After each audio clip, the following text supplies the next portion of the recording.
السلام علیکم ورحمۃ اللہ وبرکاتہ دا مرګره د وی کی په نومانی کمنټ کړه مستر ډاکټر سے پلیز سیمن انالایسس ټیسټ باندې لګید ویډیو جوړه کړئ ډیټیل سره او پریګننسي لپاره اکټیو سمره پکار وي دا سیده دا ویډیو را سره ټول هغه خلک وګوره چې چاته د الله د نعمت نه محروم کم خلک تیار سره ویډیو مکمل ګوري ان شاء الله ډیره زیاته پیدا به درته وشي یاد اوساتئ چې د پریګننسي کنسیو کول لپاره مونږ ته څومره سپم پکار دی څنګه پکار دی یو نارمل میل څومره پکار دی باقي د ټول نه مخکې خبره خدا ده چې کله تاسو د چا واده وشي نو د واده د یو کال پورې مطلب که چېرې په یو کال کې ستاسو پریګننسي کنسیو نه شو نو د هغې نه بعد کې پکار دی تاسو خپل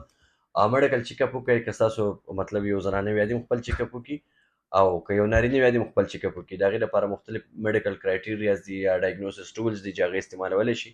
که په میل کې موږ خبره کوو نو په میل کې یاد ساتئ د ټول نه مخ اهم او امپارټنټ څیز چې کوم دی تاسو د ټول نه مخکې فرسټ اف آل سیمن انالایسس یو ټیسټ ورته ویلی کېږي هغه ټیسټ وکړئ په هغې کې به ستاسو د سپم چې کوم مارفالوجي ده ستاسو به د سپم یا ستاسو چې کوم جراثیم دي په هغې کې به تاسو د سپم مومنټ موږ ګورو چېرته سپم مومنټ څنګه دی مطلب دی مومنټ کوي موټیلیټي څومره ده نارمل موټیلیټي کې دی یا اب نارمل موټیلیټي ده که سپوز نارمل وي خو ویل اینډ ګوډ که اب نارمل وي نو ټریټمنټ پکار دی په هغې کې به بیا موږ د او ډبلیو بي سي کاونټ ګورو چېرې په دې کې زموږ سره انفیکشن شته که نشته په دې کې بلډ راځي که نه راځي د سپرم مورټیلیټي نه بعد به موږ ګورو په دې کې سپم مارفالوجي سپم مارفالوجیکلي څنګه دی د سر څنګه دی د ملا څنګه ده د لکۍ څنګه ده دا اکټیو دی نارمل دی صحیح دی که صحیح نه دی ټوټل ویلیوم به موږ ګورو چېرې څونه مقدار کې سپم زموږ سره موجود دي مطلب چې هغه د پریګننسي د کنسیو کولو یا د فرټیلایز کېدو لپاره کافي دي یا کافي نه دي په یو ټایم ایجیکولیشن سره څونه سپم راځي نو د هغې ویلیوم کتل دا انتهایي ضروري وي پی ایچ لیول یې کتل پکار وي د هغې نه علاوه په هغې کې انفیکشن کتل پکار وي چېرې په دې کې څه انفیکشن شته یا نشته مطلب پسلز پکې راځي یا نه راځي یا د دې سره سره پکې آر بي سي راځي یا چې کوم بلډ دغه راځي یا نه راځي مینیمم زموږ سره چې 1.5 ایم ایل نه زیات سپم پر ایجیکولیشن ایجیکولیټ کېږي نو دا موږ نارمل کنسیډر کولی شو په ویلیوم سره یا د مقدار سره او د مورټیلیټي لپاره زموږ سره ګریټر دین 40% یعنی مطلب د 40% نه زیات مورټایل سپم چې کوم موږ ته پکار وي چې هغې مورټیلیټي کم از کم د 40% نه سیوا وي لکه نارملي خو زموږ سره ون سپم چې کوم دی نو دا د فرټیلایزیشن لپاره یا د یو پریګننسي لپاره کافي دی چې یو سپرم هم پکار وي یو سپم لاړ شي هغه کله مطلب انډې ته ورننوځي نو هغه پریګننسي د هغې یو سپرم نه کنسیو کېږي چې یو سپم وي خو نارمل یو ریشو چې کومه ده نو زموږ سره پلس 40% نه زیات پکار دی چې 40% نه زیات زموږ سره اکټیو مینیمم وي نو دا ډېر زیات چانس دی د زیات چانس لپاره زموږ سره د 40% نه زیات پکار وي زموږ سره نارمل سپرم کاونټ د 15 نه واله تر 200 میلیون پورې دا نارمل دی چې زموږ سره په پر ایم ایل کې د 15 نه واله تر 200 میلیون پورې سپم موجود وي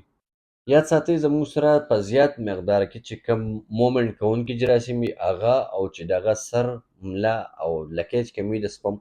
دا نارمل وي دا زموږ سره په کار زیات دی چې څومره زیات وي نو د دې سره موږ ته د مریض ته چانس ډېر دی چې هغه پریګننسي کنسیو کړي یعنی مطلب هغه پریګننسي جوړه کړي چې د دې نه علاوه یو مریض دی او د هغه سپم کوانټټي نارمل ده یا اب نارمل ده نو په کار دا راځي یا که کمه ده یا زیاته د هغې لپاره بیا فردر انویسټیګیشن موږ کوو په هغې کې موږ ګورو یاره ویریکوسیل هم په دې کې انوالو کېږي چې چا سپم مورټیلیټي کمه وي هغه هم پکې موږ ګورو د دې نه علاوه زموږ سره چې کوم ټیسټوسټرون لیول دی کوم هارمون لیول دی هغه هم پکې موږ ګورو چېرې د